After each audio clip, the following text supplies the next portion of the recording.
Wih, di sini suasananya sangat indah sekali, sobat. Di sini saya dikelilingi area pesawahan yang tentunya sangatlah memanjakan mata. Pemandangan di sini itu menurut saya agak mirip dengan view-view di luar negeri, sobat.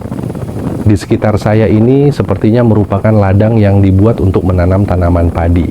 Namun karena sudah dipanen dan menyisakan bekas tanaman padinya, hal ini justru membuat pemandangannya sepintas seperti area gurun.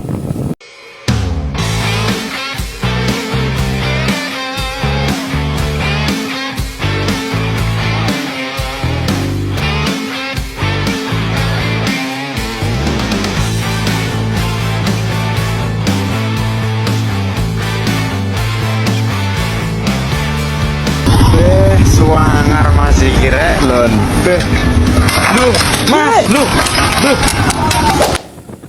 Assalamualaikum sobat semuanya, bagaimana kabar kalian hari ini? Semoga kita semua diberikan kesehatan dan rizki yang berkah dan melimpah. Pada kesempatan kali ini, saya ingin berkeliling dan menjelajah lagi ke tempat-tempat yang lama sekali tidak saya lewati. Namun sebelum itu, di sini saya harus membeli bensin dulu karena bensinnya sudah ketip-ketip sob.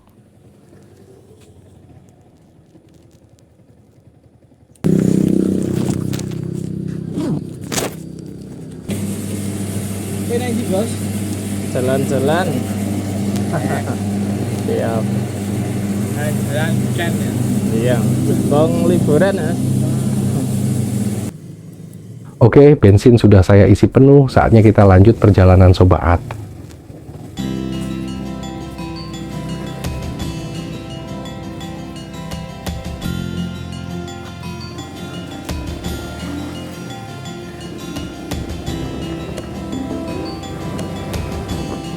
Saat ini saya sampai di Jalan Lingkar Salatiga dan di sini saya memutuskan untuk belok kiri mengikuti rute Jalan Lingkar menuju arah utara. Rute di jalan ini itu sangat syahdu kawan. Selain suasana jalannya yang asik, jalanan di sini itu juga mulus dan menyegarkan mata. Namun karena saya berkendara di siang hari, jadi cuaca saat ini sudah lumayan panas. Nah, di samping kiri saya ini tampak ada para penjual yang sedang mengemasi dagangan mereka.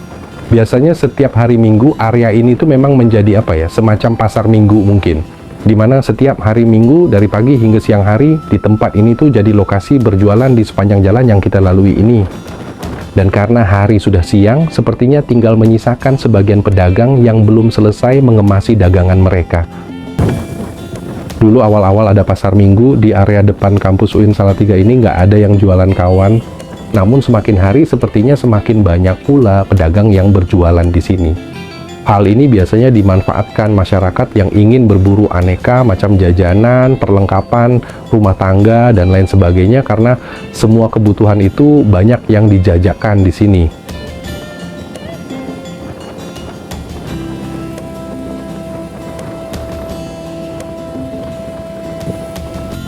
Dan sekarang saya di ujung Jalan Lingkar. Di sini ada dua rute kawan, kiri arah ke Semarang dan kanan arah ke Salatiga Kota. Barusan saya pikir lampu merah, ternyata lampu kuningnya berkedip-kedip.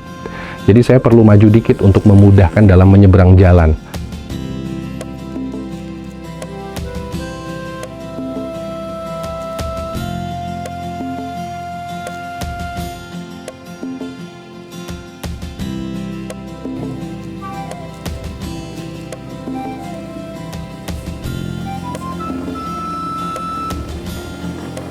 Saat ini saya memilih rute arah ke Bundaran Kaloka. Sebenarnya kita juga bisa lewat jalur kiri tadi jika mau pergi daerah Beringin kawan, yaitu melewati jalur Tuntang hingga Beringin. Namun karena sudah lama juga nggak melewati rute ini, jadi mari lewat Kaloka saja kawan. Di sini saya jalan dengan kecepatan sedang, jadi sambil kita nikmati aja suasana perjalanan kita kawan. Nggak perlu kebut-kebut, yang penting selamat sampai tujuan.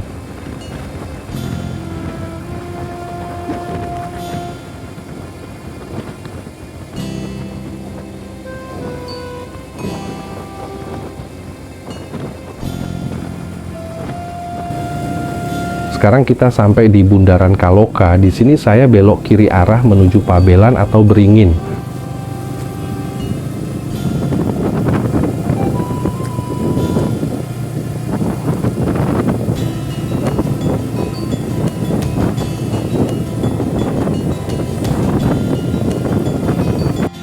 kita udah ada di Taman Karanglo Beringin guys.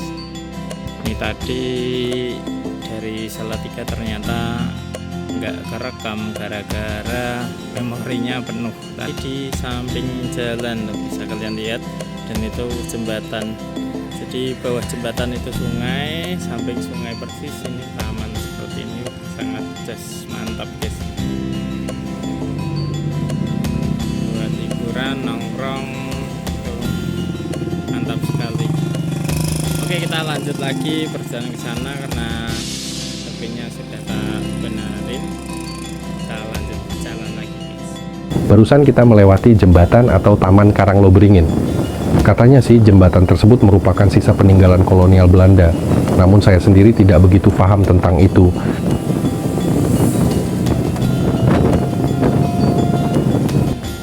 Di sini saya melewati tugu. Saya nggak tahu ini tugu apa.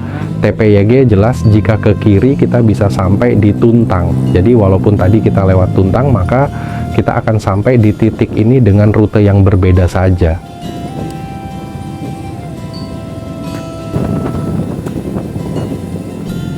Kalau nggak salah, sepertinya ini kita memasuki kawasan Pasar Beringin Kawan. Dan seperti inilah kondisi jalanan di sini. Cuaca di sini terasa lumayan panas. Dan sayangnya tadi itu saya lupa bawa sarung tangan kawan. Di area kanan jalan ini, kalau tidak salah adalah bangunan bekas stasiun kereta Kawan. Namun di sini dapat kita lihat bahwa samping bangunan tersebut ditutupi dengan pagar seng.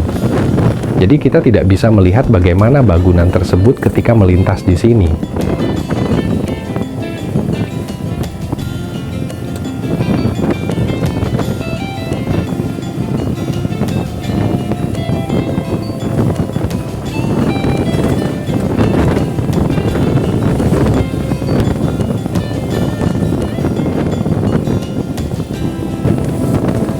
Di area ini sepertinya kita sudah keluar dari area Pasar Beringin kawan.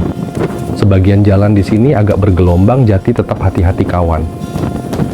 Di sekitar jalan ini kita disuguhi pemandangan perkebunan di sisi kanan kiri jalan. Hal itu membuat suasana tampak lebih segar.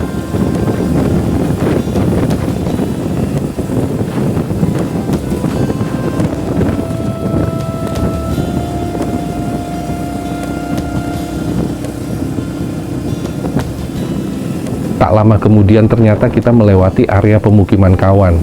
Namun saya sendiri kurang paham nama dua desa di sekitar sini. Jadi buat kawan-kawan YG tahu nama-nama desa yang saya lewati, silahkan tulis di kolom komentar ya kawan.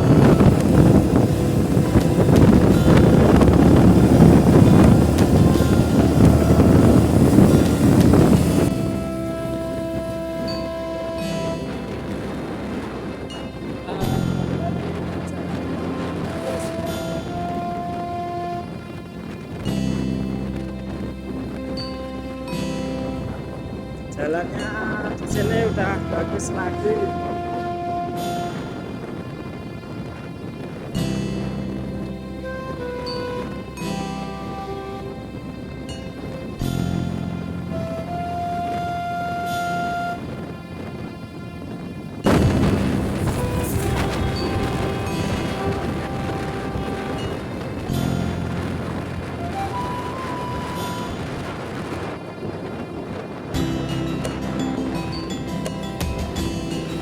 Berdasarkan dari gapura yang kita lewati barusan.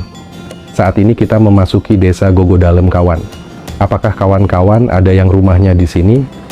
Kalau ada jangan lupa komen ya. Hehe. Dan di sebelah kanan kita ini adalah SMP Negeri 1 Beringin kawan.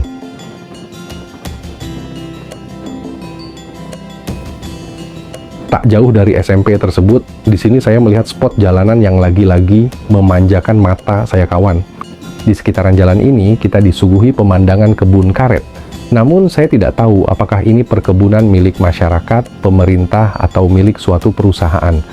Yang pasti, ketika melewati area di sini, itu juga berasa memanjakan mata. Di sebelah kiri saya ada gapura yang bertuliskan Desa Wisata Gogodalem kawan. Wah, bikin penasaran ya seperti apakah lokasinya. Mungkin lain kali kita perlu coba main ke sini.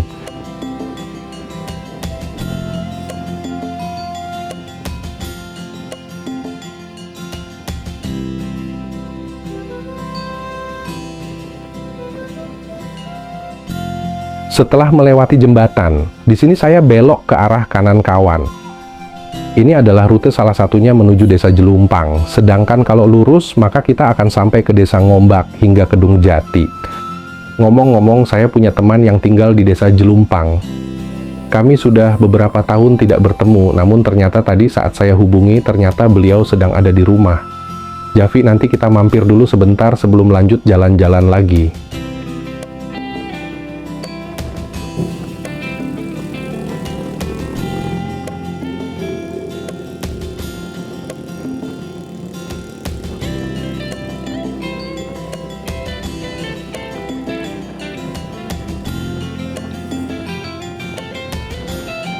Saya pribadi merasa senang saat melalui area pedesaan seperti ini. Meski kini bangunan rumah silih berganti ke bangunan modern, namun suasana pedesaan seperti ini tetap saja membuat hati terasa bernostalgia.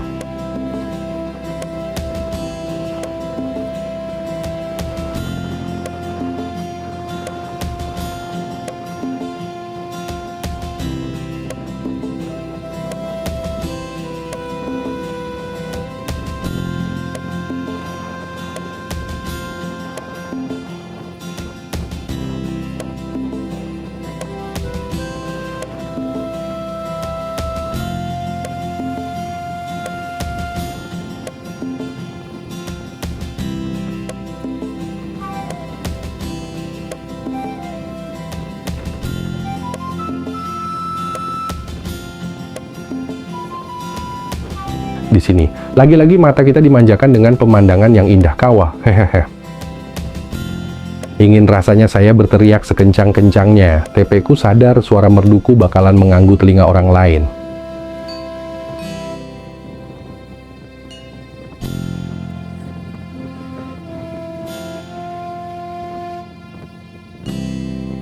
Di sini saya melewati jembatan yang tampaknya lumayan panjang, kawan.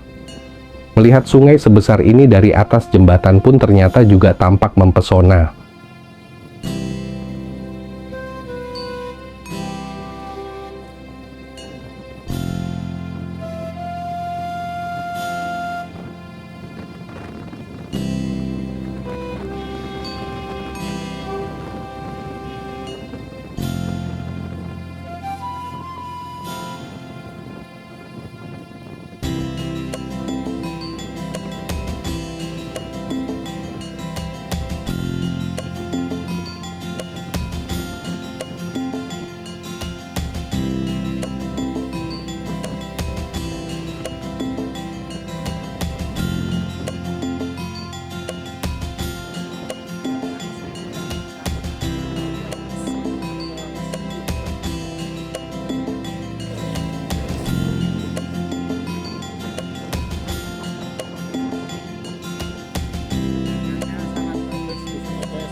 Dan disinilah spot pertama yang paling kita nantikan, kawan.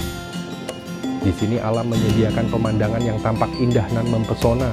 Setiap kali mata memandang ingin rasanya berlama-lama di sini, kawan. Apalagi buat kawan-kawan yang mungkin sedang bosan akan suasana perkotaan. Maka spot indah seperti ini bagaikan surga yang ada di dunia. Semoga tempat indah seperti ini bisa terjaga selalu, agar tak rusak oleh tangan-tangan jahil manusia yang hanya memikirkan keuntungan pribadi saja.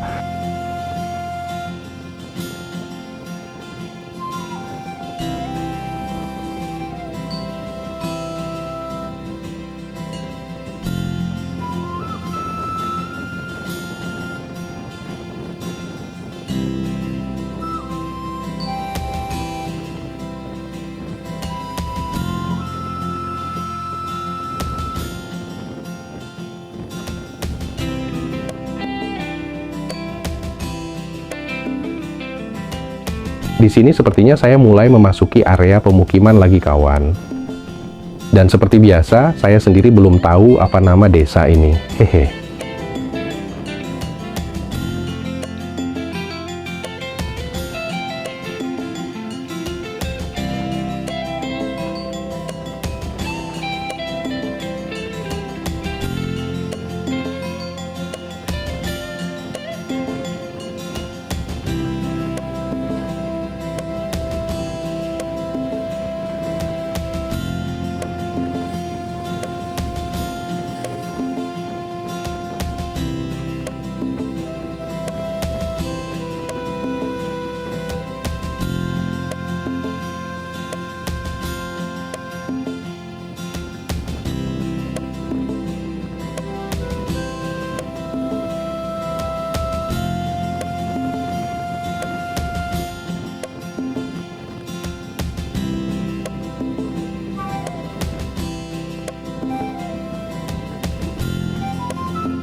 Setelah melihat sekeliling, di sini saya tahu bahwa kita sedang berada di Desa Wonokerto.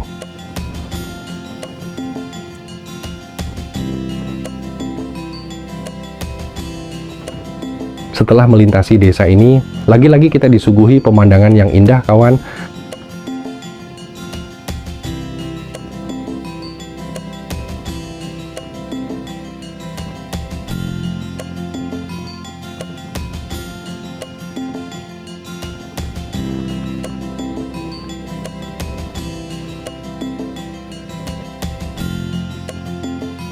Di sini sepertinya juga terdapat rest area.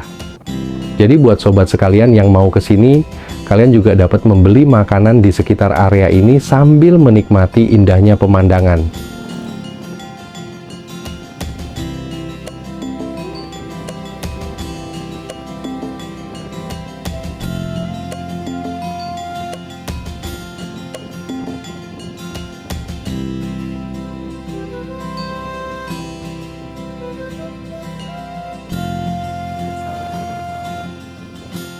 Lalu, di depan kita ini ada sebuah desa yang bernama Desa Boto.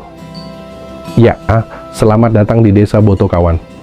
Sekalinya memasuki desa ini, saya malah fokus pada tatan desa yang tampak sangat cerah dan bersih ini.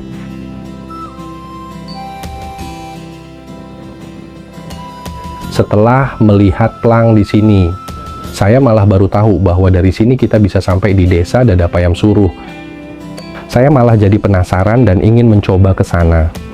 Semoga lain kali saya bisa mencoba jalur ke Dadapayam dari sini, kawan. Dulu saya pernah ke sana tapi melalui rute Senjoyo yang letaknya ada di selatan Salatiga. Itu pun sudah sangat lama sekali, kawan.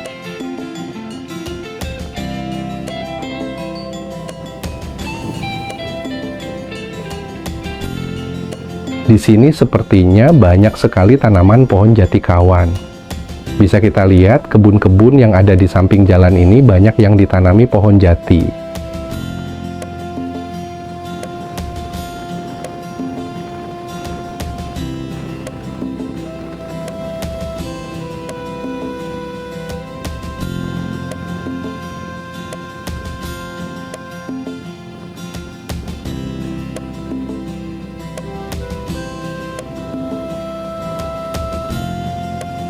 Setelah sekian lama berkendara, akhirnya saya sampai di Desa Jelumpang.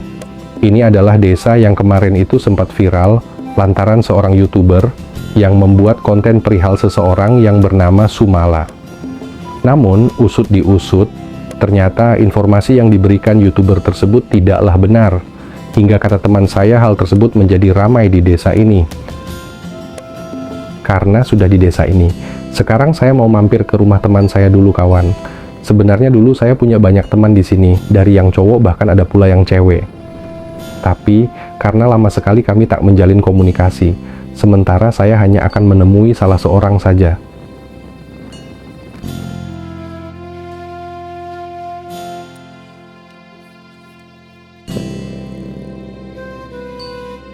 Assalamualaikum. Yes.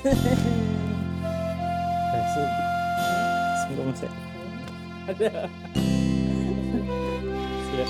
Setelah lama kami mengobrol di rumahnya, di sini saya mau melanjutkan perjalanan saya ke area Kedung Jati bersama sohib saya ini, kawan. Bisa apa terkenal apa gini mah? Ini ke apa? Sumala.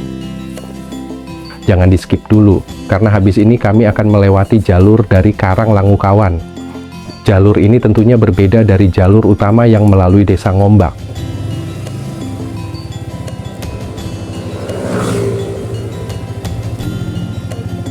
Siap.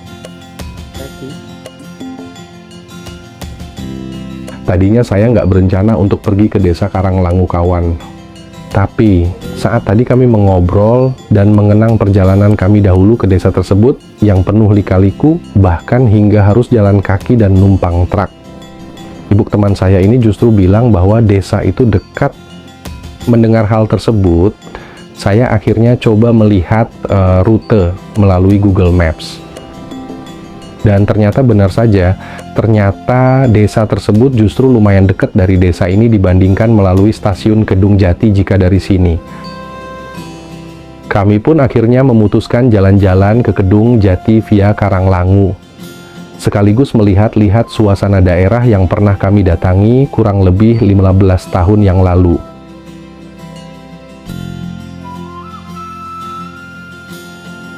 Di sini kami sempat terpesona melihat cewek yang mengendarai RX King Kawan. Kelas nggak tuh? Hehe.